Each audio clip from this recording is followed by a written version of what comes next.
Zee24 एक पाऊल पुढे. चिकित्साच करणं योग्य नाही असं तुम्ही म्हणताय? उसकी चिकित्सा बिल्कुल नहीं की जानी चाहिए, बिकॉज वो भगवान की लीला थी और भगवान ने जो अवतार लिया था वो किसी खास मकसद से लिया था. उसी के लिए उनके जितने कर्म, उनका जो चरित्र है वो उसी तरह से देखा जाना चाहिए. आज अगर चिकित्सा हमें करनी है तो हमें अपनी करनी चाहिए, अपने लोगों की, इस समय जो लोग हैं उनकी करनी चाहिए. बिल्कुल. भगवान की चिकित्सा करने का अधिकार ना तो हम में है और ना हम इस योग्य हैं और ना हमें करनी चाहिए. बिकॉज भगवान के प्रति जो श्रद्धा है, it's a matter of shraddha, basically विश्वास की बात है. ये वहां लॉजिक अगर हम लगाने जाएंगे तो लॉजिक लगाना प्रभु के साथ, भगवान के साथ, परमात्मा के साथ, अल्लाह के साथ बिल्कुल ठीक नहीं है. ये मैं मानता हूं. अगदी धन्यवाद अरुणजी, Zee24 तासचे बोलल्याबद्दल. अरुण गोविल यांच्याशी आपण बोलत होतो, ज्यांनी रामायणातला राम साकारलेला होता, जो संपूर्ण महाराष्ट्राने मागच्या 2-3 पिढ्यांनी पाहिला आहे. आणि प्रत्यक्षात राम काय असतो हे अरुण गोविलांकडे बघूनच लोकांनी कल्पना केलेली आहे की राम असाच असू शकेल. त्यांचे विचार आपण ऐकले. निळू दामलेंकडे आपण जाऊयात. दामले सर, परमेश्वराची चिकित्साच करण्याची आवश्यकता नाही असं अरुण गोविल म्हणतायत.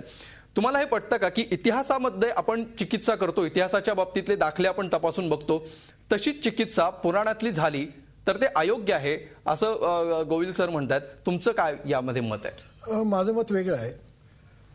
एक तर किमान पक्षी भारताचा जर इतिहास पाहिलं तर भारतामध्ये परमेश्वर आणि धर्म या दोन्हीची चिकित्सा झालेली आहे. खूप जोरात चिकित्सा झालेली आहे.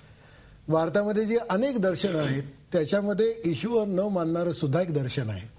आणि ईश्वर न मानणाऱ्या लोकांना सुद्धा भारतीय परंपरेमध्ये हिंदू मानलं गेलेलं आहे. तेव्हा जो ईश्वर मानत नाही असा हिंदू आणि तो जर धर्माची आणि देवाची चिकित्सा करत असेल तर भारतीय परंपरेमध्ये अनेक वेळा घडलेलं आहे. त्यामुळे गोविलना ते वाटत असेल तर तो वाटण्याचा त्यांचा अधिकार आहे, त्याबद्दल काही वाद असायचं कारण नाही. परंतु म्हणून धर्माची चिकित्सा करू नये किंवा देवाची चिकित्सा करू नये हे काही खरं नाही. एक दुसरी गोष्ट अशी की रामायणाच्या बाबतीमध्ये रामायणाकडे कोण कसं पाहतं असा प्रश्न आहे.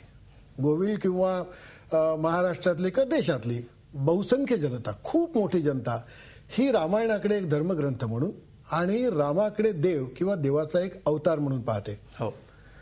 परंतु दुसऱ्या बाजूला अशी सुद्धा एक शक्यता आहे, खूप माणसं अशी आहेत, मी त्यांच्यापैकी आहे, की रामायण हे एक एपिक आहे. हा एक धर्मग्रंथ नाही, एक महाकाव्य आहे. म्हणजे देव आधी आणि नंतर महाकाव्य आलेलं आहे. लक्षात, महाकाव्य आधी आणि नंतर देव आलेलं नाही. या सगळ्या महाकाव्यांमध्ये म्हणजे रामायणामध्ये, महाभारतामध्ये, या रामायण आणि महाभारत या महाकाव्यांमध्ये, एपिक्समध्ये ही जी माणसं आहेत, म्हणजे तिकडे कृष्ण आहे, इकडे राम आहे, ही यांना देवाचे अवतार मानून पुढला सगळा कारभार सुरू झालेला आहे. तेव्हा जर ही महाकाव्य असं मानलं आणि ही महाकाव्यातली व्यक्तिमत्व असं मानलं तर उघडपणे त्यांच्या वर्तनाची, त्यांच्या बोलण्याची चिकित्साही होणार. आणि ही चिकित्सा होणं हे काही फार वाईट आहे असं मी मानत नाही. म्हणजे आणि जसं तुम्ही म्हणतात त्यांना केवळ महाकाव्यातली पात्र न मानता देवाची चिकित्सा करण्याची सुद्धा परंपरा भारतीय समाजात आहे. ते आहेच आहे. म्हणून काय होतं की मी असं संतपणे बघतो की राम जेठमलानी हा उद्योग केला, त्यांचा अधिकार आहे. परंतु त्यामुळे कोणाला डिस्टर्ब व्हायचं काही कारण नाही. राम जेठमलानीला जे म्हणायचं ते राम जेठमलानी म्हणू द्या. त्यांच्यापेक्षा वेगळी मतं मांडणारी असतील त्यांना सुद्धा म्हणू द्या. आणि अशी चर्चा होणं, ह्याच्यामधून ती माणसं त्यांच्या मनात काय चाललंय, त्या काळामध्ये काय चाललंय, आज ही चर्चा झाली. ही चर्चा तुम्ही मागे वरून भारताच्या इतिहासामध्ये पाहिलं तर गेल्या 500-700 वर्षामध्ये अनेक वेळा झाली. आणि ज्यावेळी चर्चा झाली त्यावेळी तिकडल्या एका पार्श्वभूमीवरती झाली, त्या काळामध्ये झाली. त्या काळातली माणसं, त्या माणसांचं चरित्र, त्यांना काय वाटतं, कोणत्या पार्श्वभूमीवर हे सगळं घडत होतं असं त्याला रूप येतं. आता भारताच्या बाबतीमध्ये कसं होतं की हे राम हे प्रकरण राजकीय झालंय, बरोबर. म्हणजे राम, भारतीय जनता पक्ष याच्याशी सगळं जोडलं गेलंय. त्यामुळे साहजिकपणे रामाचा उपयोग काही माणसं करतात. असं म्हटल्यानंतर त्याच्या विरोधात उठणारी माणसं ही रामप्रेमी असली तरी ती भाजप विरोधी असल्या कारणाने मग केस उपटायला सुरुवात करतात.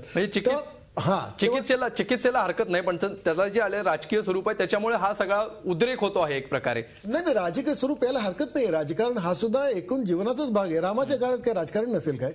कृष्णाच्या काळात काय राजकारण नव्हतं काय? आणि रामाच्या काळात सुद्धा राम जेठमलानी होते आणि अडवाणी होते आणि सगळे होते आणि सोनिया गांधी होत्या. तर मला असं वाटतं की घडत असतं. त्याच्याकडे एका आपण तटस्थपणे, खेळकरपणे शिकणं अशा अर्थाने आपण त्याकडे पाहायला पाहिजे असं मला वाटतं. चिकित्सा करायला हरकत नाही असं निळू दामलेंचं मत आहे. खेळकरपणे याच्याकडे पहा, चिकित्सकपणे पहा.